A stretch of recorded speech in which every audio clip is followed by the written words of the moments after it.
Welcome back to Real Shit, where we like to talk real shit all day, every day, all for the love of movies. I am Joe. Before I get into it, please like, comment, share, subscribe to the channel, hit the bell for notifications. Any little bit of feedback or support would be greatly appreciated.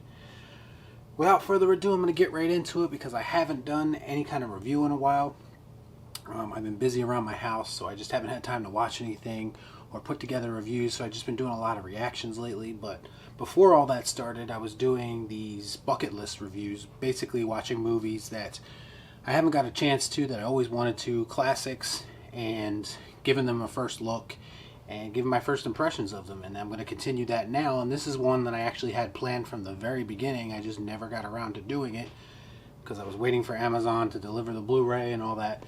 But as a horror fan, there are certain movies that you're kind of embarrassed to say you haven't seen if you haven't seen them, and that's kind of where I am in this particular case.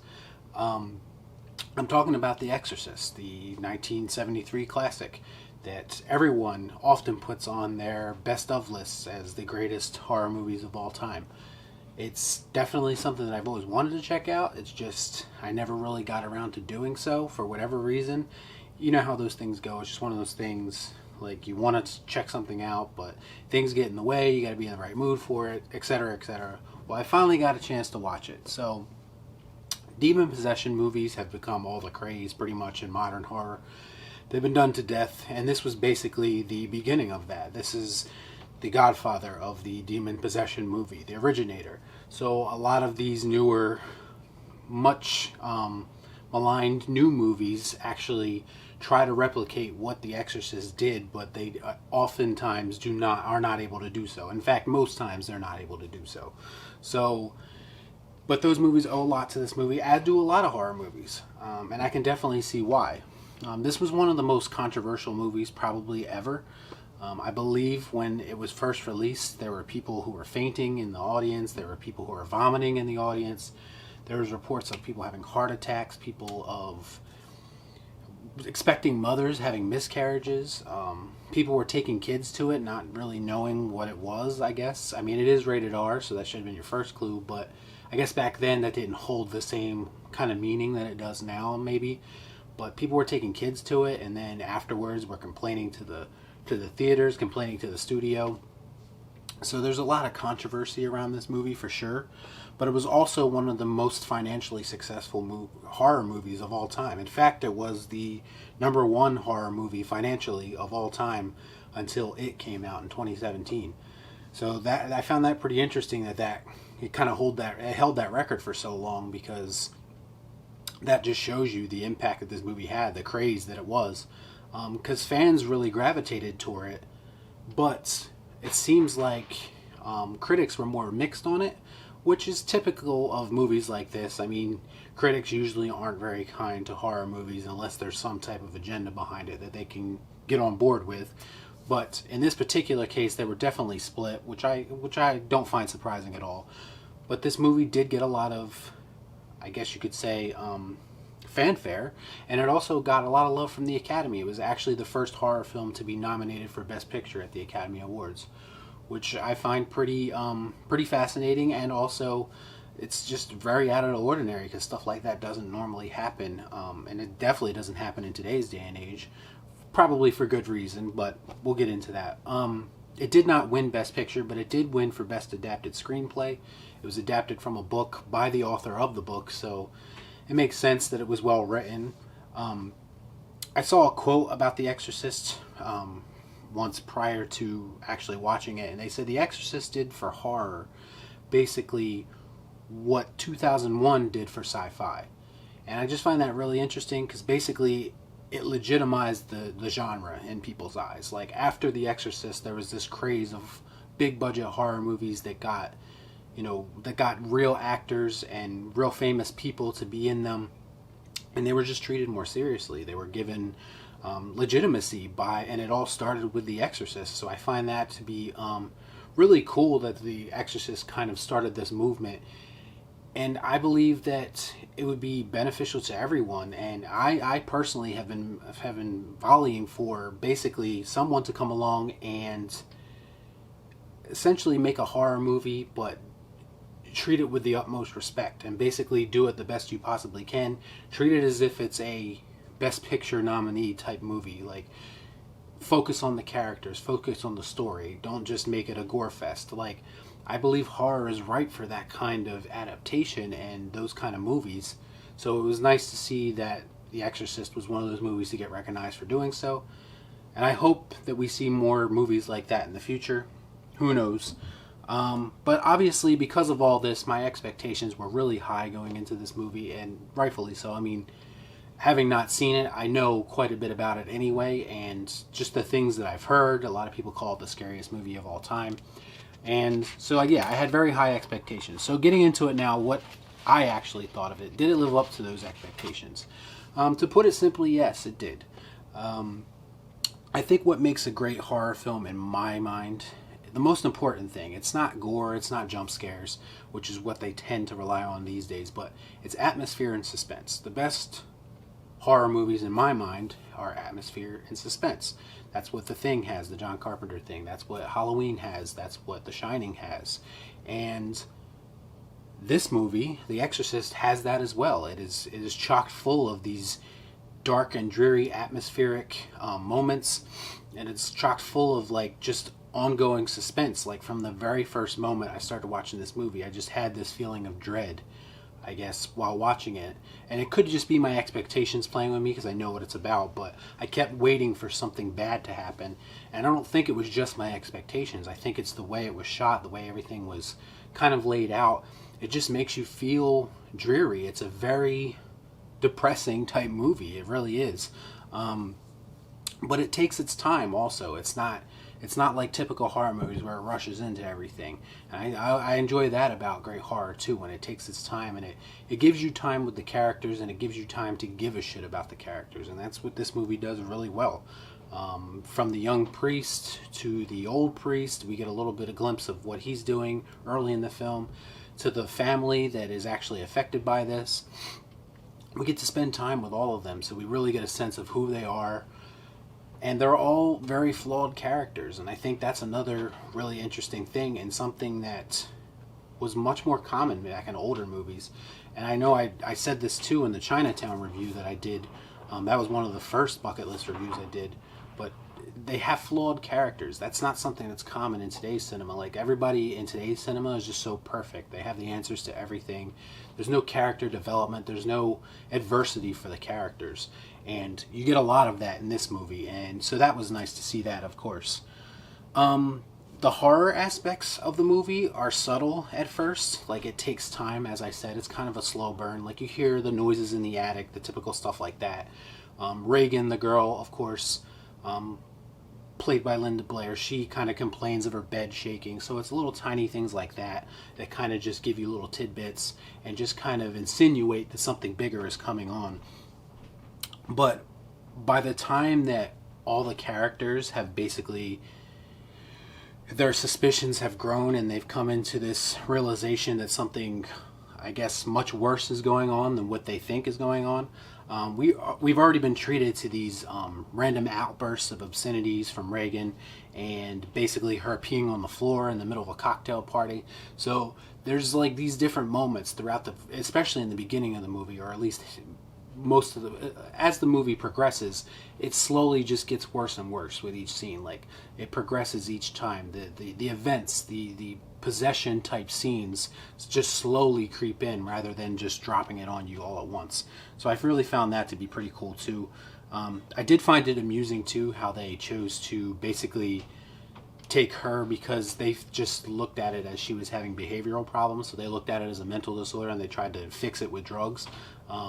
That's kind of I guess you could say, a timeless thought to try to fix misbehaving kids with drugs. Like, that's something that still goes on to this day. So it's kind of interesting that was the first, I guess, response to her actions in this movie.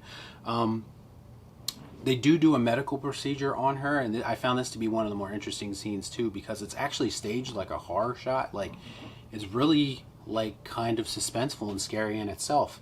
And it really paints the doctors as kind of villains in a weird sort of way too, because the whole way, just the way the shot is staged when they're doing this procedure on it is very horrific. Like, you could see she's scared, you could see her mom scared.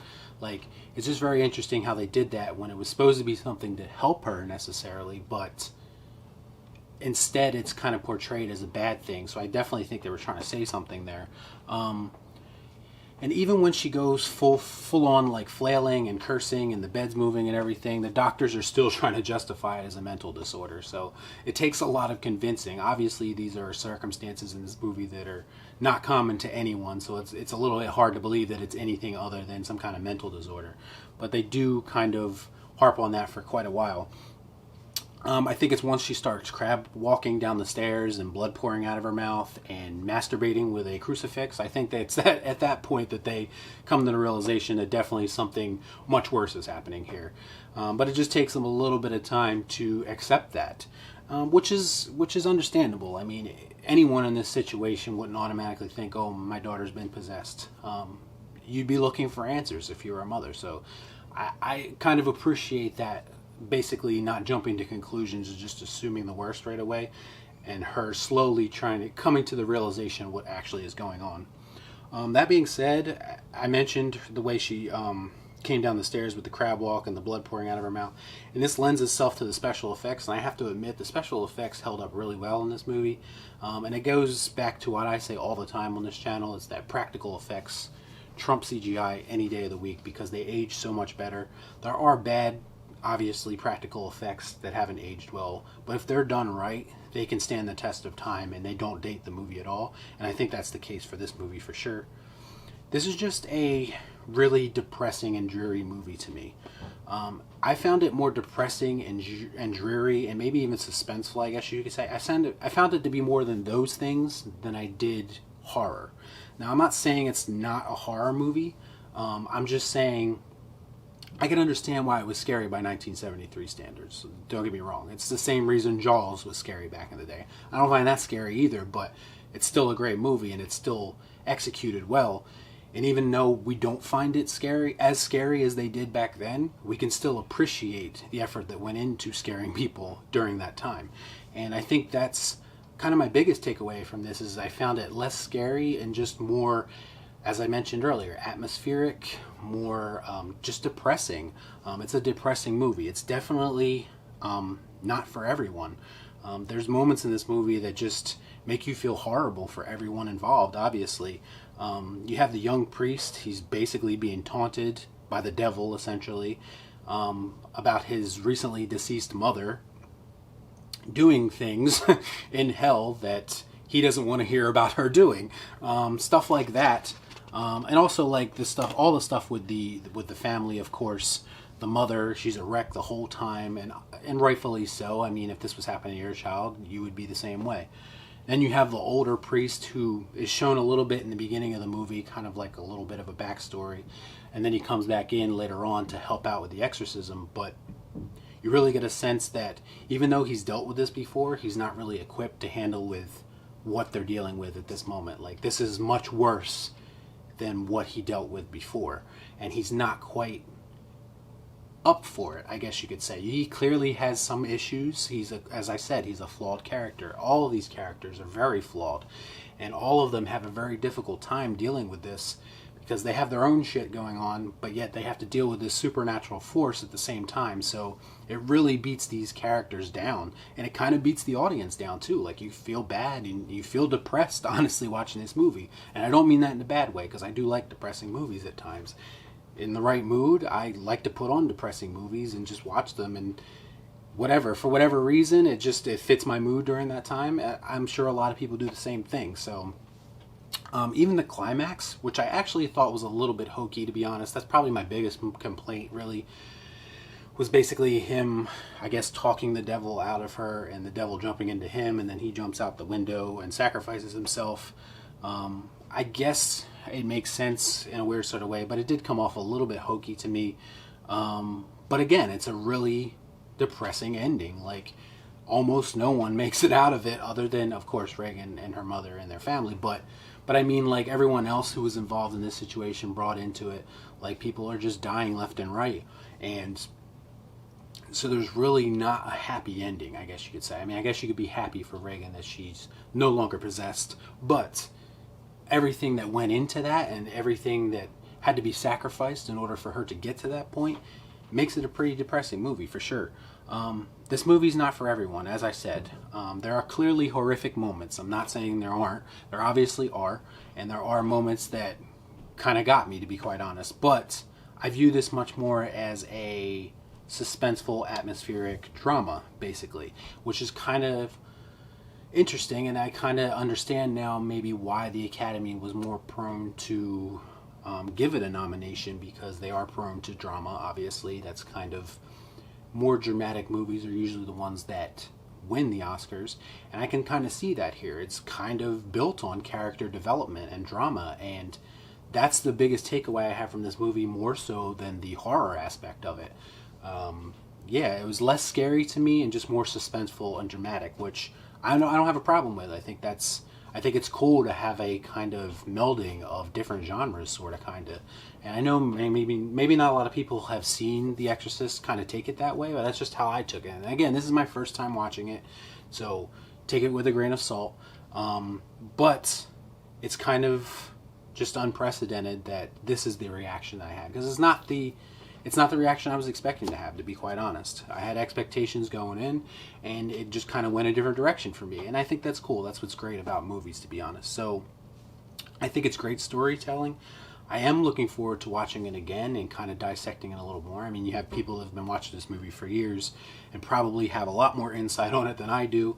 But I'm looking forward to watching it some more and digging a little deeper and seeing what else I can get out of it. But those are pretty much my thoughts on The Exorcist. This is my first time watching. Let me know what you guys think about all this in the comments down below. Do you agree? Do you disagree? I'd love to hear your thoughts. I'd love to have a discussion, of course. Always open for that. That's the whole reason I'm doing this channel and why I'm here. So please comment down below. As always, like, comment, share, subscribe to the channel, hit the bell for notifications, and I'll see you next time right here on Real Shift. Thanks for watching. Peace out.